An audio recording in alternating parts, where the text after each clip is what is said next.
Hi guys, and welcome to another video. In this one I am gonna continue the series with the entire history of Eurovision. It's been so long since I uploaded the last video that it almost seems like we're doing this in real lifetime.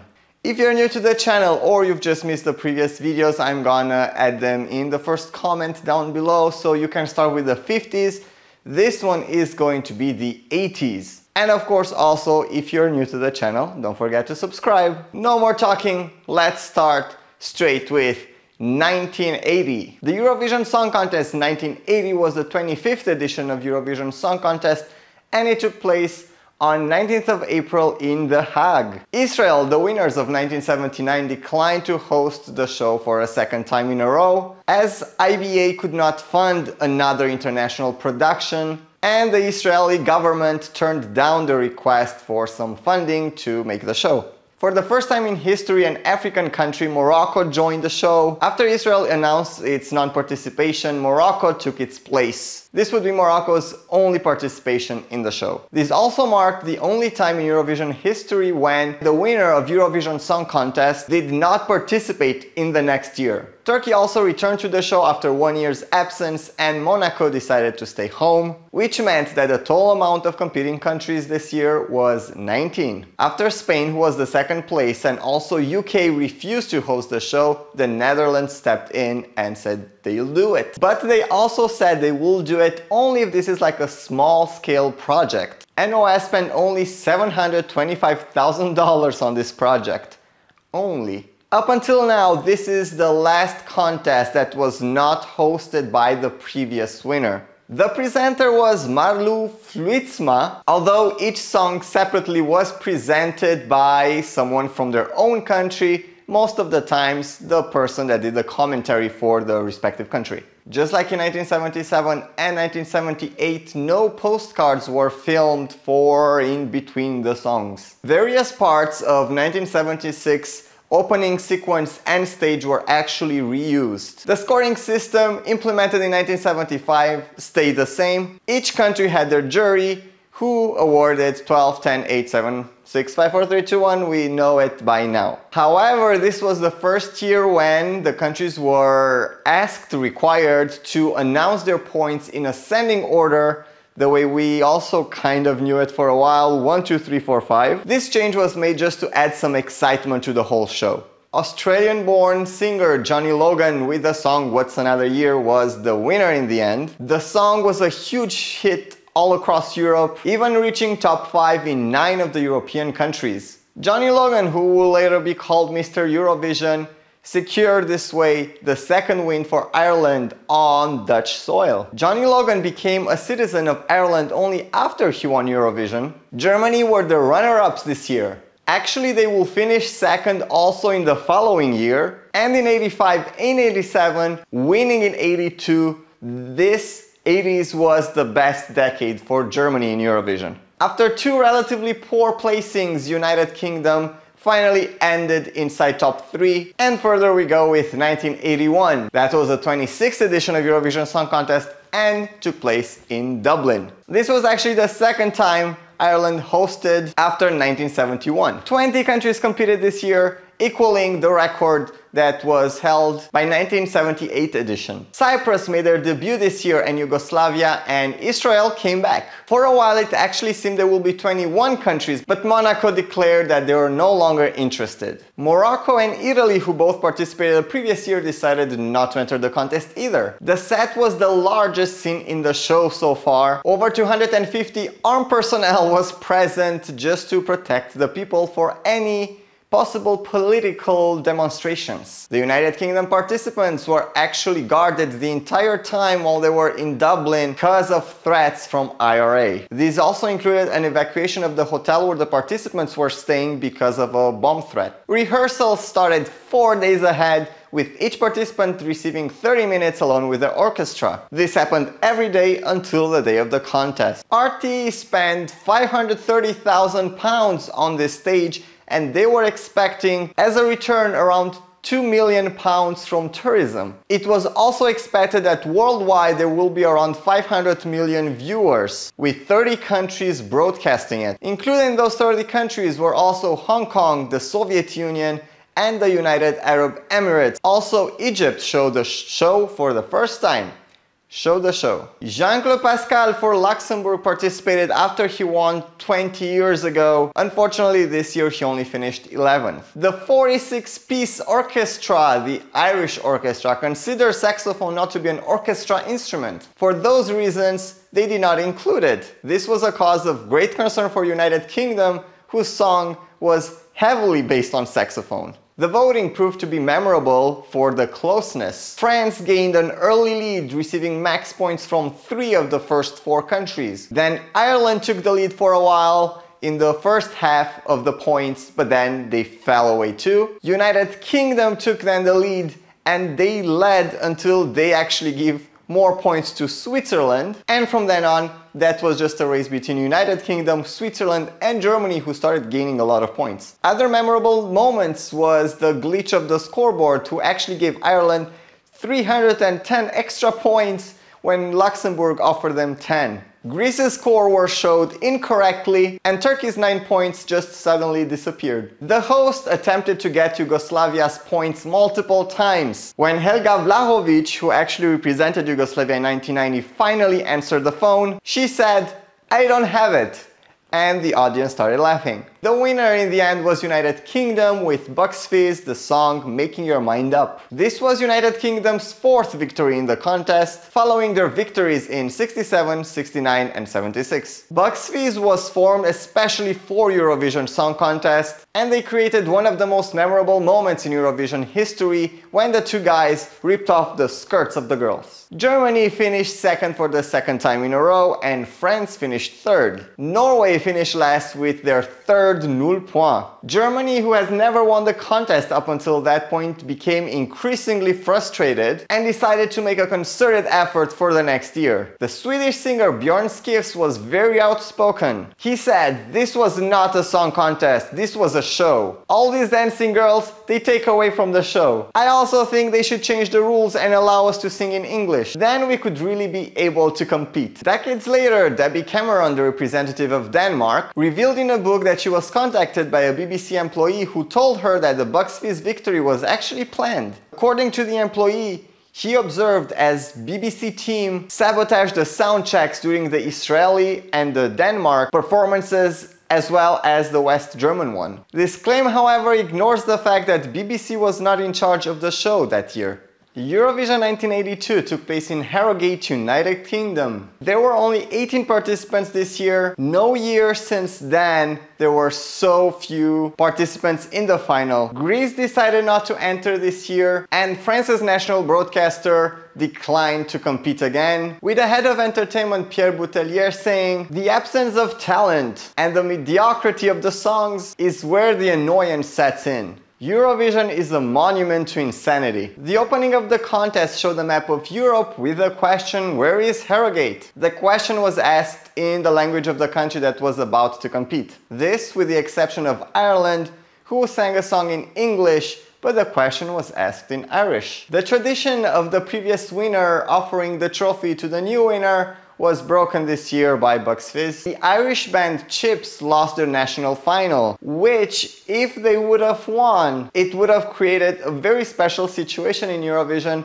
with two groups with the same name competing the same year. The other band was from Sweden, also named Chips. This year, before the postcards from each country, the commentators were filmed in their boxes and they would wave at the audience. Exception was from Israel, who had no commentator, and Yugoslavia, whose commentators were actually in their home country. The postcards would start with the flag of the participating country on the screen and a small portion of the national anthem of that country. For UK, God Save the Queen was not the anthem being played, but Land of Hope and Glory. Also, for the Israeli participant, we had Hava Nagila, which, to be honest, while I researched this, I've just learned that this is the way you write it. I always thought it is Havana Gila. It's not, it is Hava Nagila. This was played instead of Hatikva. Finland received null point for the third time. Belgium singer Stella participated for the third time. And in the end, the winner was finally Germany with Nicole and Ein bisschen Frieden. This was the first time that Germany won the contest after participating every single year since 1956. The winner, Nicole, won by 61 points, and over 13 million West Germans watched her win. Germany was also the commanding leader nearly the entire voting sequence. The winning song received 1.61 times more points than the second place, which was Israel. That was still a record that survived until 2009 when Alexander Rybak won, and he had 1.78 times as many points as Iceland.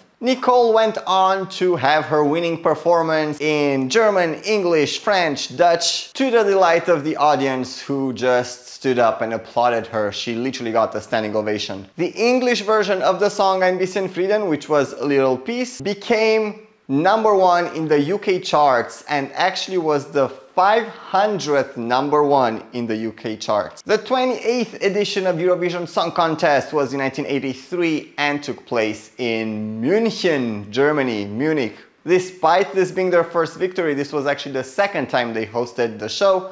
They also did so in 1957. 20 countries participated this year. France, Greece and Italy returned, but Ireland decided not to participate. Ireland was absent for the first time, and this was because the RTE employees were on a strike. Eurovision 1983 was also the first show to be televised in Australia, this becoming a huge thing back then, and as we know right now, Australia actually participates in Eurovision. The set this year was quite small, an arc-shaped stage surrounding the orchestra, and in the back they had like a background that looked kind of like electric heaters that will pulsate or change sequences depending on the rhythm of the song. The hostess Marlene Charel decided to announce everything in 3 languages: German, French and English. After presenting all the 20 competing songs in the beginning of the show, then making a formal welcome, Charel also introduced each song separately before they performed. She stood in front of an elegant floral arrangement which she herself designed. Her announcement, together with the on-screen card and title, extended the break between the songs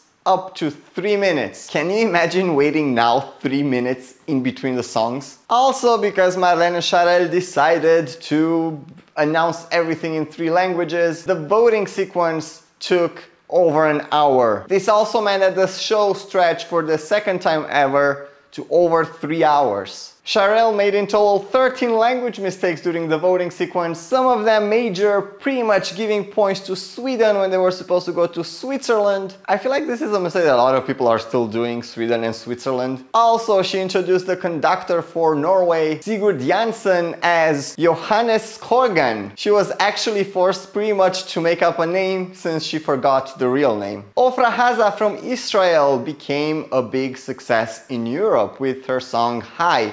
She finished second. This was also the first year when Sweden's Carola participated. The winner in the end was Luxembourg with the song Si la vie est un cadeau. At this point, Luxembourg equaled the record number of wins with France for 5. 1983 is also the last year when Luxembourg won Eurovision Song Contest. Unlike the previous winner, Si la vie est un cadeau was not a very big hit across Europe and did not really do a lot of damage in the charts. This was the second year in a row when the last song participating was the one who won, and also the second year in a row when Israel finished second. But for the third year in a row, at least one country ended up with null point. In this case, Spain and Turkey were the 2 unlucky ones. 1984 was the 29th edition of Eurovision Song Contest, and it took place in Luxembourg City, Luxembourg. RTL decided to hold the contest in Theatre Municipal, a small venue, and as a consequence, only VIPs, press members and delegations were allowed to go inside. The show was hosted by the Luxembourgish actress Desiree Nosbusch, who was at that time 19, making her the youngest presenter in Eurovision history. She hosted the show in a very lax manner, which was very weird for the time. Her style was also very unusual because she would switch languages mid-sentence.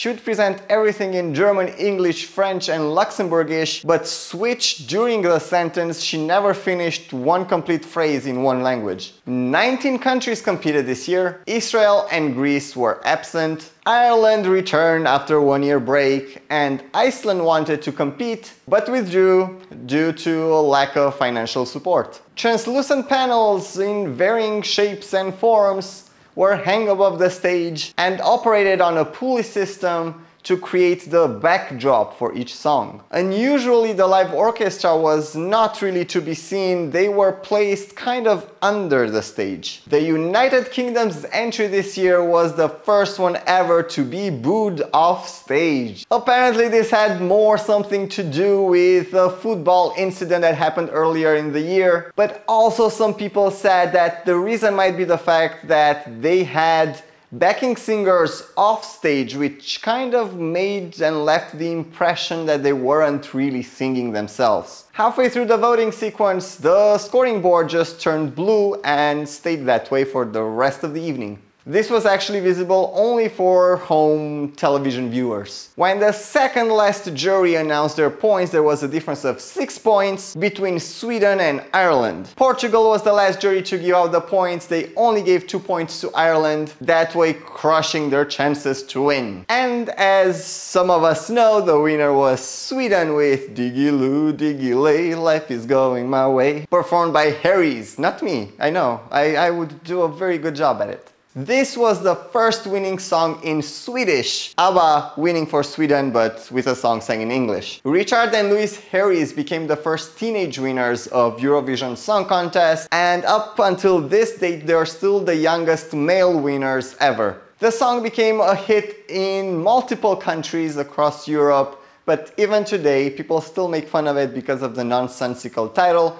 If you ask me, I love it. 1985 was the 30th edition of Eurovision Song Contest and took place in Gothenburg, Sweden. 19 countries participated this year. The Netherlands and Yugoslavia did not participate. In the Netherlands, it coincided with the remembrance of the dead, and for Yugoslavia, it was the anniversary of the death of Josip Tito. In 1985, no less than 13 returning artists participated. The presenter was the entertainer Lil Linforce, who apparently on purpose had a wardrobe malfunction. Before the voting procedure started, she walked on stage and her skirt got caught in something and she was left just in her underwear and the top part of the dress. Everything was staged, don't worry. She did acted shocked for a while, and then obviously when she revealed everything was a joke, the audience laughed. Apparently she had like some flaps that once she opened the flaps she had a new gown and everything went according to plan from there on. But apparently the executive supervisor from back then, Frank Neff, was not very amused,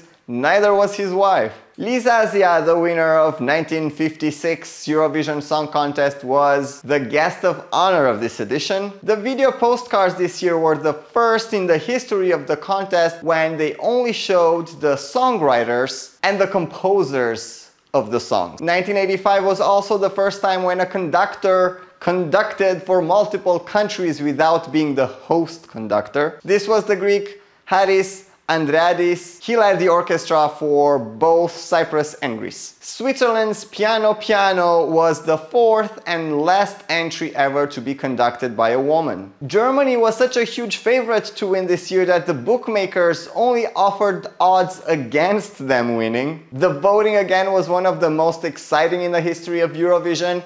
In the end, Germany finishing second again. The winner was Norway with Lede Svinge from Bobby Socks. This was Norway's first victory in the contest after a long period of low scores, including 3-0 points. Norway's victory also was the lowest scoring winner since the 12-point system was introduced. Eurovision 1986 was held in Bergen, Norway. This was the 31st edition of the show. Bergen is the most northern city to host Eurovision Song Contest. After the poor results Norway previously had in Eurovision, the win in 1985 brought a lot of pride among the population of Norway. As this was the first time when they hosted the show, NRK commissioned a lavish budget for this show. They turned the Grieghallen in some sort of a Viking story full of ice and neon lights. 20 countries participated this year. Greece and Italy said no. Yugoslavia and Netherlands said, yeah, we'll take it. Iceland competed for the first time as the national broadcaster. RUV finally cemented their satellite television connections with the rest of Europe. The intersong videos that we traditionally call them postcards this year were for the first and only time represented by actual images as postcards that were sent to each different country. Each video started with like a scenic reveal from Norway, and then the image would show up, it would flip, and on the other side you will see the message for the next country. 1986 was also the first time when royalty was among the guests. Crown Prince Harald, Crown Princess Sonia, Princess Martha Louise, and Prince Haakon Magnus were in the audience. This year started with the 500th song ever performed, and it was performed by Cherise Laurence, which represented Luxembourg. This was the only time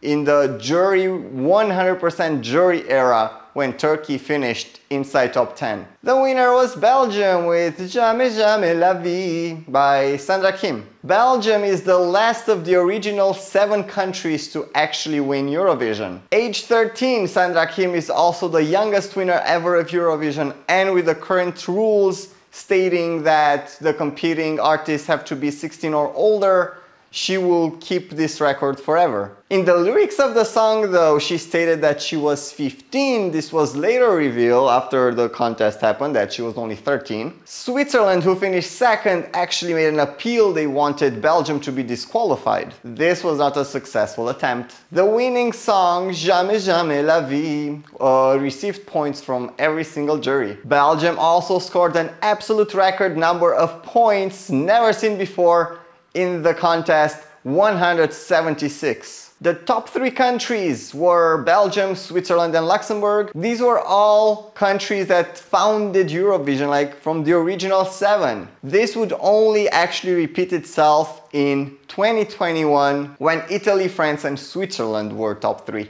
Brussels, Belgium was the host city of Eurovision 1987. The 32nd edition of the contest was the biggest one up until that point with 22 competing countries. From all the countries that ever participated, only Malta, Monaco, and Morocco decided not to compete this year. Due to the number of countries, EBU decided for the first time to create the limit of countries that can participate, which was 22. This became problematic in the following years when more and more countries tried to compete, but they were not allowed because of this number. Starting in the 80s, Belgium switched from a central to a federal government. This was because of rising tensions between the 2 main linguistic regions in the country, the Dutch-speaking Flanders and the French-speaking Wallonia. Each region had their own independent broadcaster at that point. BRT was for the Dutch-speaking region and RTBF for Wallonia. Prior to the win, they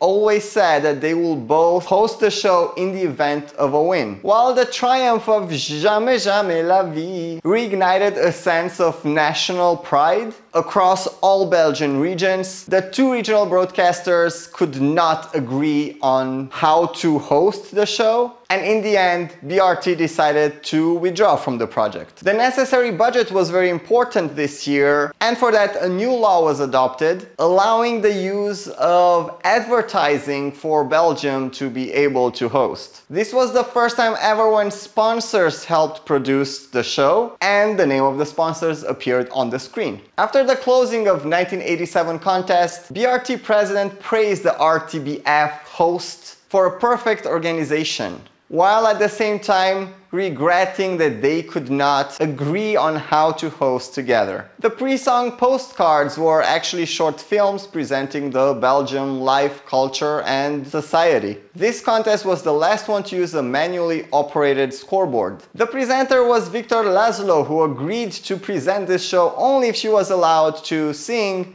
one of her songs. That song was Breathless. Controversy erupted in Israel after their act was picked. The country's culture minister actually threatened to resign if that song will represent the country in Brussels. The Israeli group Lazy Bums still went on to represent Israel. They finished 8th, but that minister never resigned. Also in 1987, George Veselov, the Minister of Education for Soviet Union, brought forward the idea of Soviet Union joining Eurovision.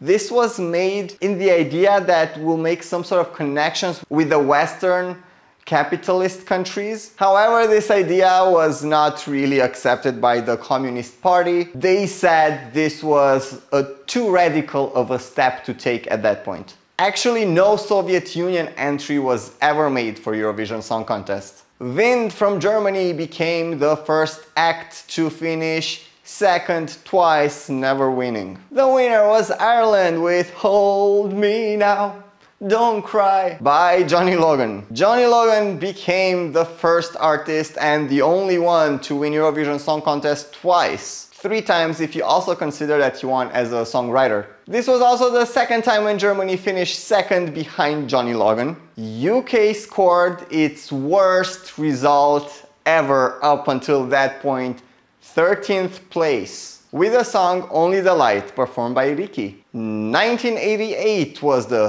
33rd edition of Eurovision Song Contest, and it took place in Dublin. 21 countries took part in the contest this year. The entry from Cyprus was disqualified, as the winning song also was part of the national selection in '84. The traditional scoreboard was replaced this year with 2 giant video walls placed on both sides of the stage, which also projected live images of the performance back in the green room. This was the first contest ever to feature a computer-generated scoreboard. This was also the first time ever when the winner of the previous year performed their winning song in the opening of the show. Also, this was the last year when the revote tiebreaker rule was used. The stage itself was the largest and the most elaborated ever created up until that point for Eurovision. To compensate for the fact that the stage was so big in that hall and not so many people could be in, the director refused to film the actual audience,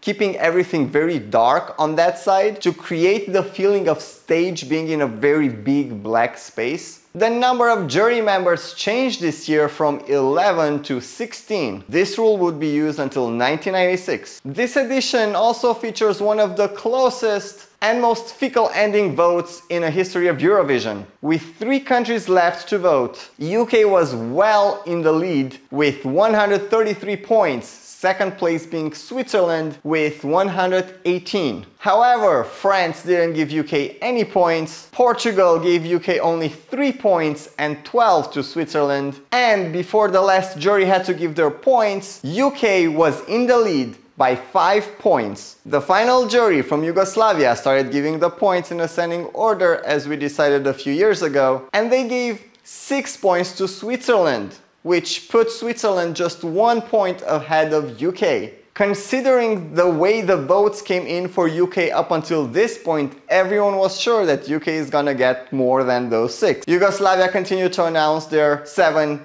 8, and 10, and went to announce their 12 points, pretty much everyone expecting to be UK, they said, and finally, France. Because of that, the winner was Switzerland by only 1 point. The winning song, Ne partez pas sans moi, was sang by Céline Dion. This was the second victory for Switzerland since 1956, which was a little bit iffy. This also remains the last time when a French song won the contest. This year helped launch the careers of 2 international artists, Céline Dion and Lara Fabian. 1988 is also the last year when Luxembourg finished inside top 10. RTE made a behind-the-scenes style documentary about Eurovision 1988, and they called it And Finally France. 1989 was the 34th edition of Eurovision Song Contest. It took place in Lausanne, Switzerland. 22 countries participated, with Cyprus returning. RAI almost did not confirm their participation and were almost removed from the contest. When they wanted to participate, EBU said that they will accept their request to participate, but since they were late, they would have to be the opening act. This was the first year, with the exception of 1956, when there were no returning artists. An estimated 600 million people viewed the show, who was also aired in Canada and Japan for the first time. Two of the performers, Nathalie Paquet and Julie Nathanael, were respectively 11 and 12 years old at the time they competed. Due to bad publicity, EBU introduced the 16-year-old rule. This rule remains in place even today. Unlike all the other years, in 1989, the conductors took their bow after the song, not before. There was also a change in rules in case of a tie. Prior to 1989, both countries that are in a tie were about to perform again and people would re-vote just for those countries. However, that rule was taken away this year and a new one was introduced.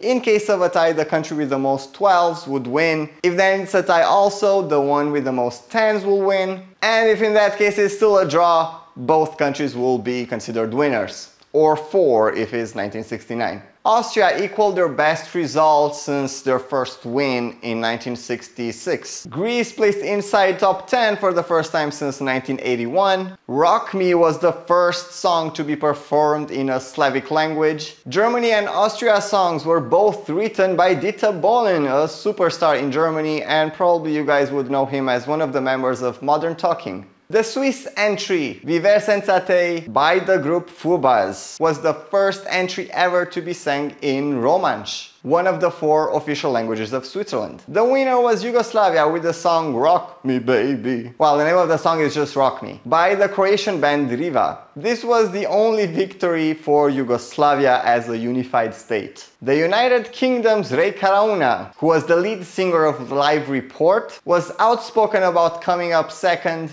and he considered that the winner was much less worthy than their song. Terry Wogan, the commentator of United Kingdom, also called the song the death nail of the contest. Riva, despite winning the contest, actually became very unpopular across Europe. Rock Me failing to sell in multiple countries and in some countries wasn't even released. Riva did not appear in the contest in 1990. As per usual, they were supposed to offer the award to the next winner. They didn't do that. And these were the 80s. The next year we're gonna be talking about is 1990, the year I was born. My year. Which one is your birth year winner? Let me know in the comments down below. Also, if you like this style of video, let me know in the comments. I'll know to finish the whole series now that I've restarted it. Thank you so much for watching. See you in a future video. Stay safe. Bye.